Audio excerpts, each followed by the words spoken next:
There's a small vineyard in the south of France. To most, it looked peaceful. Rows of vines, the sound of birds, a family trying to live a quiet life. But beneath that silence, something else was growing. Fear, secrets, and the weight of a past that never truly left. Jacques Martin, a former soldier, didn't talk much about the war, but his eyes, they told you everything. His wife, Elise, carried the warmth of home, while their daughter, Sophie, just 13, watched it all unfold through the pages of her blue notebook. At night, strange men whispered in the dark, footsteps echoed from the cellar, and the war, once distant, crept back, quiet, dangerous, and closer than ever. This is not just a story about war, it's about the courage to protect those you love, even when silence becomes the loudest cry for help. Welcome to the channel. If you believe these stories should never be forgotten, join us. Subscribe now and turn on the notifications to help keep every memory and every story alive. The camera fades from the vineyard to a close-up of a worn notebook, slowly opening. Without further delay, let's get straight to the point. It was a cold January night in 1943. The kind of night where the silence of the countryside feels heavier than usual. The wind carried the scent of damp earth, and the sky above the vineyard was covered in clouds thick enough to hide even the stars. Inside the old farmhouse, Sophie Martin sat by the fire, her feet tucked beneath a wool blanket, writing quietly in her blue notebook. That's when she heard it, the soft creak of the wooden gate, followed by hurried steps on the gravel path. Her father, Jacques, had returned, but he wasn't alone. Jacques entered through the back door, his face pale and tense, eyes scanning the room. Without a word, he signaled to his wife, Elise, and together they rushed outside again. Curious, Sophie peeked through the window. In the shadows of the cart outside, something moved, a shape, a person. Later, that night, while the rest of the village slept, Jacques carried a man into the house, hidden under old blankets and sacks. Sophie watched as her father and mother lowered the stranger onto the kitchen floor. His uniform was torn, and his legs were wrapped in stained bandages. He looked young, no older than her uncle had been when he left for the front. His eyes, wide and tired, flicked across the room before closing from exhaustion. "His name is Thomas," Jacques whispered. "Thomas Sullivan. He's British. He was separated from his unit." Sophie didn't flinch. She didn't ask questions. Instead, she moved closer, heart pounding, not from fear, but from something she couldn't quite explain. Compassion, maybe, or the feeling that history had just stepped into her home. Under Elise's gentle guidance, Sophie helped clean Thomas's wounds. She held the lamp while her mother replaced the soaked wrappings with clean cloth. She spooned warm broth into his mouth when he was able to sit up. And when Thomas finally spoke, his voice was weak but kind. "Thank you," he murmured. "I owe you more than I can say." The next morning, Sophie made a decision. A quiet, serious one. She swore she wouldn't tell anyone. Not her neighbors, not the priest, not even Mireille, her best friend since childhood. Some things were too important. Some secrets had to be kept, not out of fear, but out of something deeper. Respect, loyalty. From that moment on, the old wine cellar beneath the house became more than just a place to store bottles. It became a shelter, a secret chamber of hope, of fear, of quiet resistance. Sophie visited Thomas each day, bringing food, books, and even laughter. In return, he told her stories about his hometown in England, his little sister, and the skies over Europe. Sophie began to write it all down, every detail. Not because someone told her to, but because something inside her whispered that it mattered. That one day someone would need to remember, and that if she didn't, capture it, these moments might vanish like fog at dawn. Each page of her blue notebook filled slowly, descriptions of the way Thomas smiled when he heard birds outside, the night he cried quietly when he thought no one was listening, The day he gave her a button from his jacket and said, "Keep this, just in case." Time passed. The outside world grew colder, harsher. Soldiers marched through the village more often. People disappeared without explanations.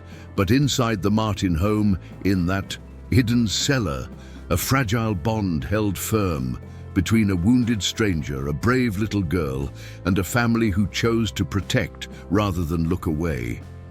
Sophie never forgot the promise she made that night. It became part of her. And long after the war, when her hair had turned silver and the vineyard had changed hands, she would still run her fingers over the cover of that faded blue notebook.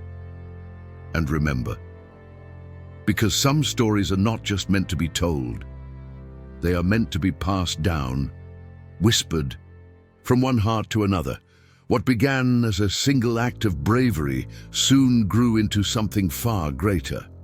In just a few short months, the cellar beneath the vineyard, once used only for storing wine, transformed into a hidden sanctuary, not just for one man, but for many. It became a place where pain was met with compassion and fear gave way to hope. After Thomas, others began to arrive, quietly, under the cover of night, brought by strangers who never stayed long enough to share their names. Each one carried their own story, their own scars. Miguel Herrera came first, a young man from Paraguay. He had crossed oceans to fight alongside the Free French forces. His accent was thick, his laugh loud, and his faith in justice unshakable, even with a deep wound on his shoulder. He called Sophie Hermanita, little sister, and insisted that one day he'd take her to see the rainforests of his homeland. Then came David Bernstein, a quiet and kind American doctor with a Star of David tucked into his shirt. He had seen too much. His hands were steady, but his eyes always seemed tired, like he was carrying more than just the weight of the war. He taught Sophie how to recognize infection, how to keep a wound clean, how to speak with calm, even when everything felt like it was falling apart. Finally, there was Louis Marceau, a Frenchman who had once worn the uniform of the enemy but could no longer live with what he had seen. His desertion had been desperate, dangerous, but it brought him here, where he now used his strength to help others. He barely spoke at first, ashamed of his past, but one evening when Sophie offered him a slice of bread without judgment, he smiled for the first time. Sophie, just 13, moved between them like a quiet force of nature. She carried bowls of soup, washed linens, and whispered warnings when German boots echoed near the vineyard. She learned to listen carefully, to the sounds outside, to the breathing of the wounded, and to the heavy words shared. In the dark, more than once soldiers came close. Inspections were sudden and cruel. Whenever a knock echoed through the house or a voice shouted from the gate, the air turned to stone. In those moments, Sophie held her breath along with the others. She learned to stay calm, to answer questions with wide eyes and innocent smiles, to hide fear behind her freckles. Her mother, Elise, crafted excuses as skillfully as she made bread. "The extra food is for cousins in the countryside," she'd say. Or, "Jacques works long hours in the vineyard. He needs the strength." Lies, yes, but lies that saved lives. At night, when the house returned to silence, Sophie climbed into her bed with the blue notebook pressed to her chest. By candlelight, she wrote everything she could remember, names, voices, stories. She didn't want to forget. She couldn't. It felt like her words might somehow protect the men sleeping beneath her feet, as if remembering them made them more real, safer. In those pages, she captured it all. Miguel singing softly in Spanish when the pain became too much. David drawing little sketches of birds on scraps of paper to pass the time. Louis fixing an old radio so they could hear news from the outside world, even if only for a few moments. The cellar, despite the fear, became something sacred, a place where broken men found the strength to go on. a place where a young girl, caught in the middle of a world at war, discovered what it meant to be brave, not with weapons, but with care, loyalty, and the quiet courage of someone who chooses kindness when it's hardest. Years later, long after the war had ended, people would ask Sophie how she managed it, how she, a child, became the heart of a secret refuge. But she never saw herself as a hero. "I just listened," she'd say, "and I remembered." Because sometimes, remembering is the most powerful thing we can do. There are moments in life when fear stops being just a feeling and becomes a face, a voice, footsteps that echo too long in a quiet room. For the Martin family, that face belonged to Captain Heinrich Vogel. He arrived in the village on a grey morning, his uniform crisp, his boots spotless, and his smile practiced. At first, people whispered that he was different from the others, calm, polite, even friendly. But Jacques knew better, and Sophie felt it too, in the way her stomach tightened the moment he spoke. Captain Vogel wasn't loud. He didn't shout, didn't slam doors. But there was something in his eyes, cold, unblinking. Like he was always listening for what wasn't being said. It didn't take long for him to start visiting the vineyard. He claimed to be a lover of wine, curious about the harvest. He complimented the view, asked about the grapes, smiled at Elise's warm bread on the table, but the questions came too quickly, too often, about Jacques' time in the army, about deliveries, about who had been seen near the property after dark. Jacques played the part well, calm, respectful, always with a steady voice and a polite nod. But behind that stillness, he was calculating every word, every pause, every glance. Sophie tried to stay out of sight during those visits, but sometimes she had no choice but to pass through the room, carrying bread or pretending to fetch water. Every time, she kept her head down, heart racing. She felt Vogel's eyes on her like frost on her skin. In her notebook, she began to write about him. She called him the wolf dressed like a lamb. One afternoon, as the sun dipped low over the vineyard, Captain Vogel arrived unannounced. His hands were behind his back, his expression neutral. "I've always been curious about your cellar," he said casually, glancing around the yard. "Wine this good must come from someplace special." Jacques barely blinked. "Ah, the cellar," he said, rubbing the back of his neck. "I wouldn't recommend it, Captain. It's infested with rats. Smells terrible. The humidity's ruined the barrels. I meant to clear it. Out last spring." Vogel tilted his head, as if studying Jacques' tone more than his words. A long silence followed. Behind the kitchen door, just out of sight, Sophie stood frozen. She could feel every heartbeat like a drum in her ears. Just a few feet below her were the men they were hiding: Miguel, David, Louis, and Thomas, trusting the walls to keep them safe. Vogel took a step toward the entrance to the cellar. Sophie didn't breathe. Then, just as suddenly, he stopped. "Perhaps another time," he said softly. "I wouldn't want to ruin the taste of your fine wine with the smell of mold." He left with a nod, his boots crunching over gravel until the sound faded into the distance. Only then did Sophie exhale. That night, the entire house sat in silence. No one spoke, no one dared to. But in her notebook, under the flicker of a candle, Sophie wrote every word, every movement, every moment of that visit, because she had seen something important. Fear doesn't always knock the door down. Sometimes it smiles first, and when it does, you must be stronger than the fear, quieter than the question, and braver than the silence it brings. The night of July 14th began with quiet hope. Hidden behind closed shutters and dimmed lanterns, a few families in Saint-Remy gathered in silence to mark Bastille Day, a whisper of freedom in the middle of war. In the Martin home, the air smelled of soup and old wood, and for a brief moment it felt like the world had paused. But the peace didn't last. It started with a low rumble, like distant thunder. Then came the roar of engines, dozens of them, growing louder as they cut across the sky. Bombers. The hum became a scream as the planes passed over the village, and suddenly the world erupted. Explosions lit up the horizon. The vineyard shook as if the ground itself was crying out. Windows shattered, dust filled the air. The old walls of the Martin house groaned under the pressure, and deep beneath it, the hidden cellar trembled. Sophie was in her room when the first blast hit. The floor shook beneath her feet, and her lamp crashed to the ground. She didn't scream. She didn't freeze. She ran down the hallway, past the kitchen, down the steep cellar steps, her breath catching in her throat with every boom outside.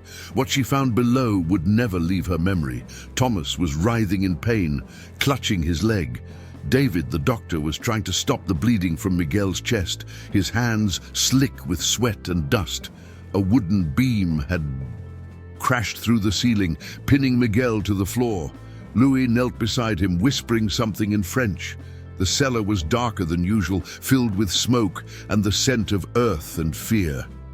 Elise arrived moments later, her face pale but steady. Without a word, she and Sophie began to work, lifting debris, bringing water, tearing sheets into makeshift bandages. Sophie didn't cry, she didn't think. She just moved, focused only on Miguel. His eyes were open, but unfocused. He whispered in Spanish, words she didn't understand, and then, suddenly, her name. Sophie, he murmured, the corners of his lips pulling into a soft smile. Mi hermanita. She took his hand, dirt beneath her fingernails, and held it tight. You're safe, she whispered, even though she wasn't sure if it was true. She kept speaking. Nonsense words, soft promises, anything to keep him anchored to her voice. The hours crawled by. Outside, the bombing slowed. The sky turned a sickly grey as morning approached. Inside the cellar, the dust finally began to settle. But Miguel's breathing grew shallow, his grip loosened, and just before the sun rose, he was gone. They buried him quietly between the vineyard rows, where the soil was soft and the wind moved gently through the leaves. Jacques dug the grave with Louis, while Elise wrapped Miguel's body with care. There were no prayers, no speeches, only silence, and the heavy ache of goodbye. That night, Sophie filled 3 pages of her notebook. Her handwriting shook as she tried to capture everything, the way the cellar shook, the sound of Miguel's voice, the look in her mother's eyes. For hours, she sat near the window, staring out over the fields where the vines swayed in the breeze. Then, in the margin of the page, she wrote a single line. I'll never forget the sweet way he said my name. As the weeks passed and the war outside grew louder, something unexpected began to grow quietly in the shadows of the Martin family's cellar. A bond, not forged by blood or time, but by shared silence, whispered stories, and the fragile hope that maybe, just maybe, this would all end one day. Sophie and Thomas, though separated by age, language, and worlds of experience, found in each other something rare. Thomas was just 22, but the war had aged him.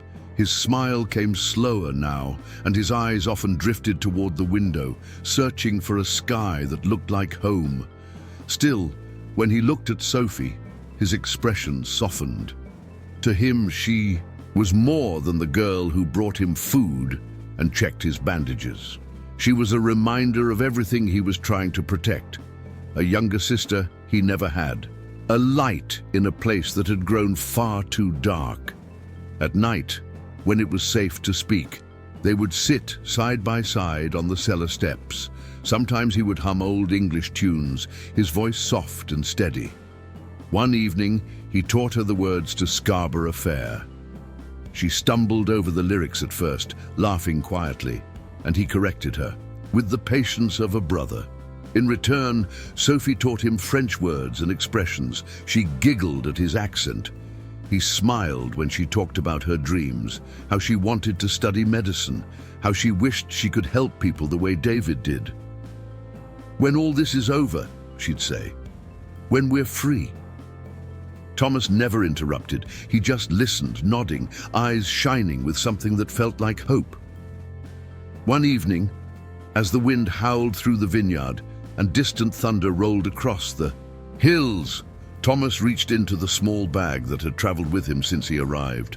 From it, he pulled a delicate white handkerchief, folded neatly, embroidered with soft blue letters, MS. He handed it to Sophie. "This belonged to my mother," he said gently. "She gave it to me when I left home, told me to keep it safe and to remember who I am. I want you to have it now." Sophie stared at it, confused. "But it's yours." Thomas shook his head. "I think you've earned it more than I have. It's a piece of home, of kindness, and maybe if you hold on to it, something good will stay alive." She took it with trembling hands, pressing it to her chest. That night she pasted it into her notebook, careful not to damage the stitching, and beneath it she wrote in clear, steady letters, "If I don't make it, let someone read this. Let them know we fought, not with weapons, but with courage." That line would stay in her diary forever, untouched by time or tears. Their bond didn't stop the war. It didn't change the world. But in that tiny cellar, beneath a house shaking from fear, it meant everything. It reminded them both that humanity still existed, even in the darkest places. Sometimes hope isn't loud. Sometimes it's a quiet song in a broken language, a shared laugh in the middle of the night, or the gift of a handkerchief passed from one heart to another. Trust is a fragile thing. Sometimes it takes years to build, but it can break in a single heartbeat. For Sophie, that moment came with the sound of boots on frozen ground. It started with glances, whispers. Mireille, Sophie's best friend since they were little, had begun to change. She asked strange questions. Why did Sophie leave school early? Why was she always carrying baskets of food, slipping through the vineyard alone? Her curiosity felt sharp, like it wasn't coming from a place of concern, but from somewhere colder. What Sophie didn't know was that Mireille's father had been speaking to the German officers in secret, and Mireille, caught between loyalty to her friend and obedience to her family, made a choice that would change everything. One icy morning, the vineyard awoke to silence, too much silence. Then came the sound. Marching. Dozens of boots, heavy and deliberate, moving across the dirt like thunder. German soldiers, armed, focused, led by Captain Vogel, his expression unreadable, his gloves tucked neatly beneath his belt. Sophie heard them before she saw them. She froze for only a second, but it was enough to know. Something terrible was about to happen. She ran down the hall, through the kitchen, into the cellar. "They're here," she whispered, breathless, eyes wide. "You have to go now." David, Louis, and another man who had arrived only days before didn't waste time. They gathered what little they could carry and followed Jacques through a passage hidden beneath a stack of old barrels, a tunnel carved years ago, meant for wine, now saving lives. But Thomas couldn't go. His legs were still weak, his face pale. There was no way he could move fast enough to escape. Sophie didn't hesitate. She pulled him toward the back wall, where the earth was damp and the shadows deepest. She covered him with blankets, boards, and dust, wiping away their footprints as best she could. Thomas grabbed her wrist before she left, eyes burning. "Whatever happens, don't stay," he whispered. "Promise me." She nodded, then disappeared just as the cellar door creaked open. Captain Vogel stepped down slowly, eyes sweeping across the room like a blade. Jacques followed close behind, his face a mask of calm, though Sophie knew his heart was racing. Vogel said nothing at first. He just walked, paused, listened. When he finally spoke, his voice was soft, almost kind. The rumors say you've been storing more than wine down here." Jacques smiled faintly. "Only dust and bad memories, Captain." Vogel stepped forward, looked around, kicked at a crate. Then, after a long silence, he turned toward the stairs. Halfway up, he stopped. Next to the wall, Sophie stood frozen. He looked her in the eye, then said in a low, steady tone, "Next time I won't ask questions. I'll shoot." And then he was gone. The silence he left behind was heavier than any explosion. Sophie waited until the sound of the engines faded into the hills before rushing back to the hidden spot. Thomas was still there, alive, safe, for now. That night, Sophie didn't eat. She didn't speak. She sat in her room with her notebook, open, staring at the name she had once written over and over again in big, curly letters, Mireille. She tore the page in half. Their friendship had ended not with a fight, but with a silence that said everything. Sometimes the deepest wounds come from the ones who once held your hand, and in war, betrayal doesn't always wear a uniform. The end didn't come with sirens or gunfire. It came quietly, like a final breath before dawn. A few days after the near discovery in the cellar, word reached. Jacques threw a whisper past in a loaf of bread. Help was coming. The resistance had arranged a way out for Thomas and David. The plan was dangerous, delicate, and had to be carried out in complete silence. That night, the stars were hidden behind clouds, and the vineyard was covered in frost. A man named Lucien, a railway worker known by some in the village and trusted by none but the bravest, arrived after midnight. He brought no weapons, only knowledge of the tracks and the movements of the German patrols. Lucien didn't speak much, just nodded, listened, and gave clear, short instructions. Jacques and Elise moved like shadows, preparing the escape. Sophie, though still just a girl, knew this was goodbye. Down in the cellar, she sat beside Thomas as David gathered the few supplies they could carry. For a long time, no one spoke. The air was thick with the weight of parting. Thomas looked at Sophie with eyes full of warmth and sorrow. "You gave me more than safety," he said, softly. "You reminded me what kindness feels like.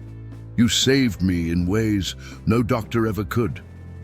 Sophie tried to hold her tears, but they came anyway, quietly, without shaking her voice. She hugged him tightly, the same way she had once clutched her grandfather's coat when she was 5 and afraid of thunderstorms. David touched her shoulder gently. "One day," he said, "you'll tell these stories. You'll know why they mattered." But Sophie wasn't ready for stories yet. Not the kind you tell out loud. After they disappeared into the night with Lucien, Sophie returned to her room. The house was still. Not even the wind dared to move. She opened her notebook one last time, the blue cover now worn and soft from weeks of use. She wrote slowly, carefully, "If someone finds this diary, remember us. Remember the ones who fought in silence." Then she folded the pages, placed the notebook into an empty wine bottle, and sealed it with wax melted from a candle stub. She buried it deep beneath the cellar, floorboards among broken tiles and bits of old tools, somewhere the rain couldn't touch. The next day the soldiers returned. This time they didn't knock. Boots stomped across the vineyard, orders were shouted, drawers were pulled open, barrels overturned. Captain Vogel walked through the house with that same cold expression, but something was different now. He knew he was too late. The cellar was empty, the blankets gone. No signs of the men who had once hidden there. Only the faint scent of old wine and the creak of wooden steps remained. Jacques stood in the doorway, his posture calm, his eyes steady. Elise held a bowl of bread dough, her hands moving without pause. Sophie watched from behind the curtain, no longer trembling. Vogel said nothing as he left, no threats this time, only a tight jaw and the silence of defeat. Long after they were gone, Sophie returned to the cellar. She stood in the same corner where Thomas had once taught her to sing in English, where Miguel had smiled through pain, where David had mended wounds with steady hands, and she smiled just a little, because though the cellar was empty now, it was not forgotten, and beneath the floor, sealed inside glass and wax, was the truth of it all. The story of a family who chose courage over comfort, of a girl who learned to fight without ever holding a weapon, and of the quiet kind of war, the one that doesn't make headlines, but saves lives. Time moved on, as it always does. Seasons changed. And with them, so did the world. But some stories don't fade. They wait, quietly, patiently, until someone returns to find them. In the summer of 1972, Thomas Sullivan stepped onto French soil once more. He was older now, with silver threads in his hair and 2 children by his side. They had come to see the country he often spoke of in quiet tones, the land where shadows once chased his every step, and where a young girl with kind eyes had given him the strength to keep going. His first stop was the village of Saint-Rémy. So much had changed, new buildings, new names, but the land still whispered with memory. Thomas asked around, searching for someone, anyone, who remembered the old vineyard, the Martin family, or the house with the hidden cellar. Jacques and Elise were gone, he was told. Passed on years earlier, their vineyard sold, their home left to crumble. And Sophie, no one knew. She had vanished around 1950. No letters, no grave, just silence. But one man remembered. An old worker who had once tended the vines beside Jacques, now stooped with age, offered to show Thomas the place. They walked the long, quiet path through wild grapevines and weeds until they stood before what remained of the house. The windows were broken, the roof sagged. Nature had taken back its ground. Inside, dust covered everything, floorboards creaked. Yet the cellar was still there, dark, musty, and untouched by time. Thomas descended the stairs slowly, each step echoing with memories he thought he'd buried. He scanned the shadows, his heart beating faster than it had in years. And then, in a far corner, beneath broken shelves and fallen plaster, he saw it, a bottle. Its neck was cracked, the wax seal long broken, but something inside remained. Hands trembling, he pulled it free. Inside was a bundle of pages, aged, yellowed, fragile. He sank to his knees, brushed off the dust, and unfolded them. It was Sophie's handwriting, every page, every word, still intact. There, on the cold floor of the cellar, where his life had once been saved, Thomas read the final line aloud, his voice breaking. "If someone finds this diary, remember us. Remember the ones who fought in silence." He wept, not the kind of tears that come from sadness, but the kind that rise from something deeper, gratitude, loss, love. In the years that followed, Thomas returned home to the United Kingdom, but he was not the same. He carried with him the weight and wonder of what he had found, and he knew what he had to do. You published Sophie's diary under the title Le Cahier Bleu, the Blue Notebook. The world listened. Readers across continents sat in silence as they turned the pages. They read about a girl who gave her childhood to protect others, about songs sung in candlelight, about hands held in the dark, about quiet resistance and the courage of choosing kindness in the face of fear. Sophie's story struck a chord no bomb ever could. She became a symbol, not of war, but of humanity. Statues were raised in her honor across France. Schools took her name. Her words were studied in classrooms, quoted in speeches, carved into marble. And the vineyard, once forgotten, became a place of remembrance. No one ever found out what truly happened to Sophie Martin. But in a way, she never disappeared. Her voice lived on in every line she wrote, in every life she touched, in every person who chose compassion over fear because of her story.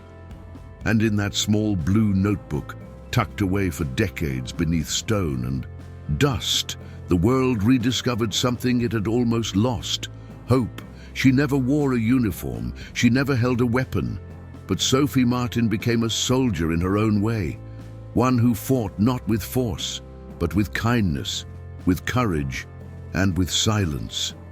In a war that tore the world apart, her hands healed instead of hurt. Her voice brought comfort instead of fear. Her small hidden diary, full of trembling words and childlike dreams, became a lighthouse for those lost in the storm of war. And maybe that's the kind of hero we forget to talk about. Sophie was only 13. She was just a girl in a quiet village who decided to do what was right when doing nothing would have been safer.